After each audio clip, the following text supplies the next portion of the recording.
Deuteronomy chapter 11. Love and obey the Lord. Love the Lord your God and keep his requirements, his decrees, his laws, and his commands always. Remember today that your children were not the ones who saw and experienced the discipline of the Lord your God, his majesty, his mighty hand, his outstretched arm, the signs he performed and the things he did in the heart of Egypt, both to Pharaoh, king of Egypt, and to his whole country, what he did to the Egyptian army, to its horses and chariots, how he overwhelmed them with the waters of the Red Sea as they were pursuing you, and how the Lord brought lasting ruin on them. It was not your children who saw what he did for you in the desert until you arrived at this place, and what he did to Dathan and Abiram, sons of Eliab the Reubenite, when the earth opened its mouth right in the middle of all Israel and swallowed them up with their households, their tents, and every living thing that belonged to them. But it was your own eyes that saw all these great things the Lord has done.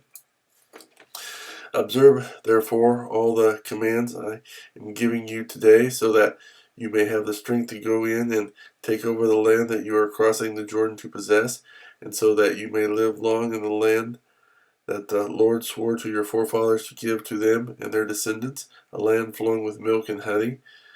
The land you are entering to take over is not like the land of Egypt, from which you have come, where you planted your seed and irrigated it by foot as in a vegetable garden, but the land you are crossing the Jordan to take possession of is a land of mountains and valleys that drinks rain from heaven.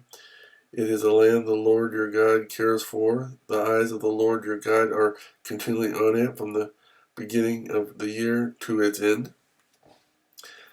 So if you faithfully obey the commands I am giving you today, to love the Lord your God and to serve him with all your heart and with all your soul, then I will send rain on your land in its season, both autumn and spring rains, so that you may gather in your grain, new wine and oil. I will provide grass in the fields for your cattle, and you will eat and be satisfied.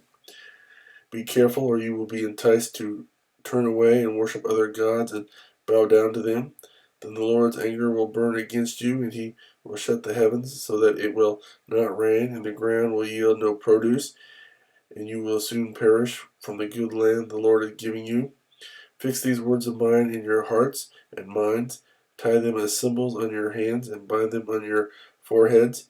Teach them to your children, talking about them when you sit at home and when you walk along the road, when you lie down and when you get up. Write them on the door frames of your houses and on your gates, so that your days and the days of your children may be many in the land that the Lord swore to give your forefathers, as many as the days that the heavens are above the earth.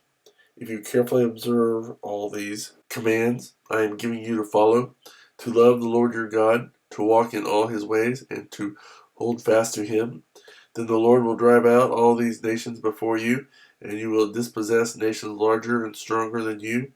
Every place where you set your foot will be yours.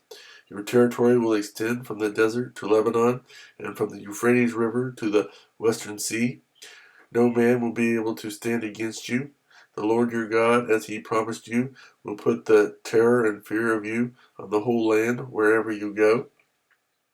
See, I am setting before you today a blessing and a curse. The blessing, if you obey the commands of the Lord your God that I am giving you today. The curse, if you disobey the commands of the Lord your God and turn from the way that I command you today by following other gods, which you have not known. When the Lord your God has brought you into the land you are entering to possess, you are to proclaim on Mount Gerizim the blessings, and on Mount Ebal the curses. As you know, these mountains are across the Jordan, west of the road toward the setting sun, near the great trees of Morah, in the territory of those Canaanites living in the Arba, in the vicinity of Gilgal. You are about to cross the Jordan to enter and take possession of the land the Lord your God is giving you. When you have taken it over and are living there, be sure that you obey all the decrees and laws I am setting before you today.